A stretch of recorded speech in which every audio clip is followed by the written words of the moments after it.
All right, hello everyone. My name is Ava Merkley. The title of my project is Linking Seattle's Youth, the Quest to Increase Youth Light Rail Ridership. My site supervisor was Eugene Kramer, my host organization was the Seattle Subway Foundation, and my faculty advisor was Tim Billow from the program on the environment here at UW. So a little bit about the context and background of my project. Burning fossil fuels releases carbon dioxide, also known as CO2, which in 2020 made up 79% of greenhouse gases that contribute to climate change, according to the EPA. In the same year, 2020, the US transportation sector contributed to 33% of the total CO2 emissions, more than any other sector. In Washington state, the transportation sector is also the largest contributor to carbon dioxide emissions. And to reduce carbon dioxide emissions, the EPA recommends making switches to renewable energy. With that, the Link Light Rail runs on 100% renewable energy from wind power, and with increased ridership levels, it has the potential to lower Washington's CO2 emissions. So my research aims to understand ways that ridership levels of youth can be increased, because it has been shown that people who ride public transit at a young age tend to continue as they get older. So that brings me to my research question. What are ways that ridership levels of youth can be increased in Seattle for the Link Light Rail? To answer that, I interned with Seattle Subway, advocating for increased accessibility to the Link Light Rail.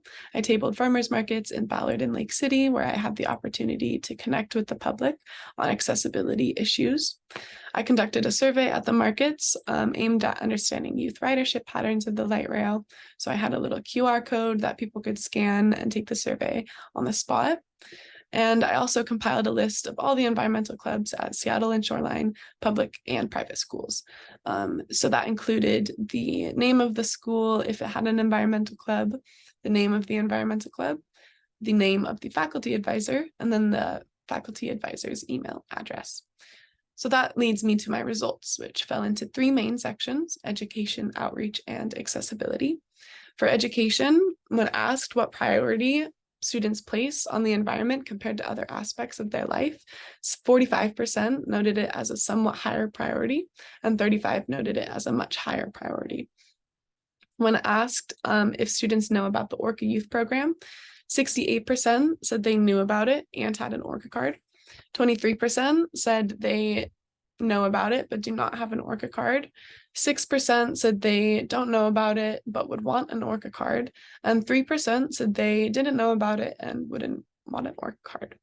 When asked about the Move Ahead Washington program, which is a new program that allows all youth 18 and under, regardless of student status, to ride for free, 48% were very unfamiliar, 26% were very familiar, 23% were somewhat familiar, and then 3% were somewhat unfamiliar. When asked if they would be more likely to ride the light rail if it were free, 58% were very likely, 29% were somewhat likely, 10% were neutral, and 3% were unlikely. And then when asked how often students ride the Link Light Rail, 55% said once a month, 26% said never, 10% said 3 to 4 times a week, 6% said 5 to 7 times a week, and 3% said 1 to 2 times a week. So the key takeaways from those results are that students care about the environment. Combined, 80% of students noted the environment as a somewhat or much higher priority in their life. Youth in Seattle have access to free Orca cards through their high school, and 68% of students noted that they in fact had one. 48% of respondents were very unfamiliar about the new Move Ahead Washington program, but combined, 49% of students were very or somewhat familiar with the new program. And combined, 87% of respondents would be very or somewhat likely to ride the Link Light Rail if it were free. While most students have an Orca card, only 55% of respondents ride the light rail once a month, and 26% never ride the light rail. So what is the significance of all of this? Youth light rail ridership increasing would help to lower Washington's transportation sector's CO2 emissions.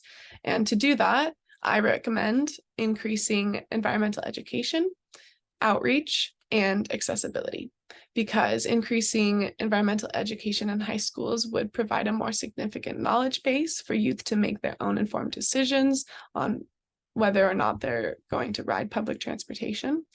Increasing outreach would help students to start engaging more with the light rail, and continuing to increase accessibility, because the accessibility of cost is already solved for students. Increasing accessibility looks like providing easy access with the light rail to schools, amenities, and neighborhoods throughout Seattle. So that is my project. Thank you for listening. I would like to thank Seattle Subway, Eugene, Arthur, Jamie, and Carl for all their help and encouragement, my faculty advisor, Tim Billow, and then my mom and dad for supporting me in my endeavors.